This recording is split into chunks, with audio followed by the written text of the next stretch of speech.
Fernando Santos has to start this lineup in the quarterfinals. Round of 16, Portugal 6, Switzerland 1.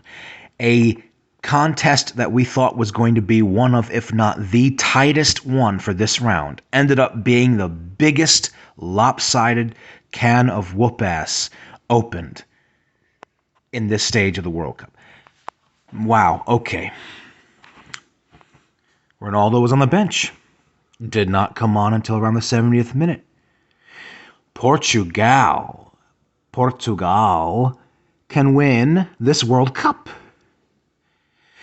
They can win this World Cup. Going forward, Portugal went on the offense against Switzerland with a ruthless tenacity. Their clinicalness in front of net was second to none that I've seen so far in the knockout stages, perhaps only behind Brazil. This game was over by the half-hour mark. Gonzalo Ramos, the 21-year-old, the kid, he becomes the youngest person to score a hat-trick in the World Cup since Pelé in 1958, and he has scored the only hat-trick at this World Cup so far. This young man has the guts to score from that angle, from a quick turnaround from that assist by João Felix in the 17th minute. I don't know how on earth he gets that on target, let alone gets that past Jan Sommer, because he seems to shift in his spot, and he only gets a glimpse at it. Very ballsy move, and it produced the first goal, and Portugal never looked back from that. Pepe rises up to the clouds from that corner, bangs a header in the 33rd minute, and he becomes the oldest goal scorer of this competition at 39 years old. The last time he scored for Portugal, coincidentally, was also a header in the round of 16 of the last World Cup in 2018 against Uruguay. What a time to bag another one in a very similar fashion. You cannot write this stuff. Give it up for Diogo Dalot. The man put in a great performance today. Came in clutch, made some crucial tackles at the back to prevent Switzerland from coming back into this game, and had a great assist to Gonzalo Ramos' second goal.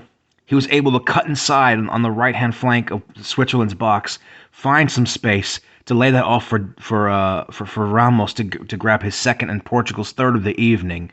He had one of the best breakout performances in this match.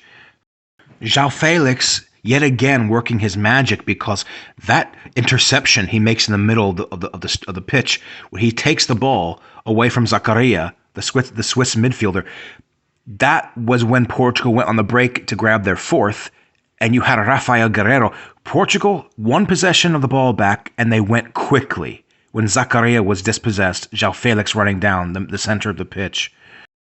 In that moment, Gonzalo Ramos could have been selfish, but he lays it off perfectly to Rafael Guerreiro, who's by himself, because he's running down that left-hand side, and he slams that. It looks like it goes into the roof of the net, and Portugal from that point on were in complete freaking cruise control. Switzerland were split open.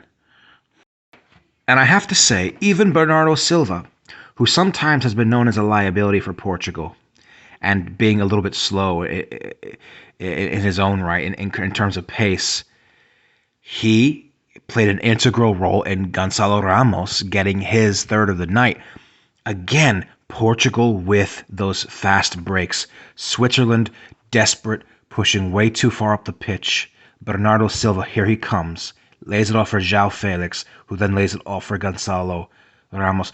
And just all the build-up to Portugal's goals, especially all of Gonzalo Ramos's goals specifically, were when Portugal were just so efficient whenever they won possession of the ball back.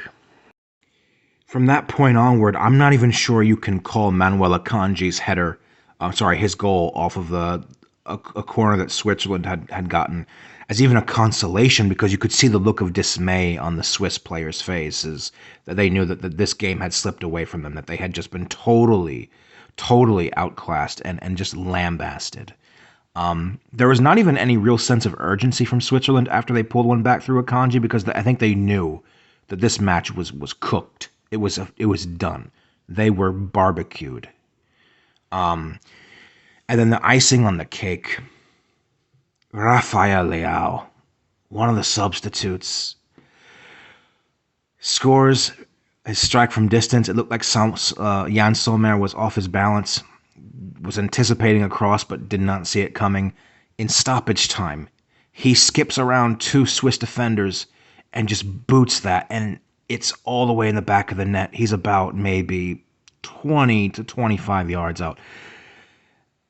I could maybe see a case for Leao starting in the next game if there's going to be one lineup change, but you could tell when Ronaldo came on as a substitute, and he had that one opportunity when he was a 1v1 with a Swiss defender, and he just had to get around him, and he was through on goal.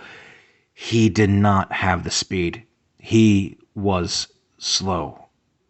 He didn't have the speed.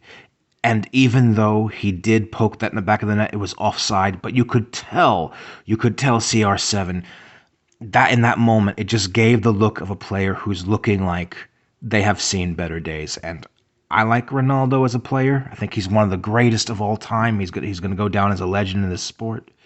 Certainly the most prolific goal scorer in the history of this sport. But that was painful to watch. It was really painful to watch. You could tell you were watching the end stages of someone's better days in their footballing career. This was a statement victory by Portugal, and I think coming up in the next game against Morocco, it's very doable on paper. You're maybe thinking Portugal should be considered slight favorites to make the semis. Switzerland are no spring chicken. They have been around the block. This is a third consecutive round of 16 exit for the Swiss.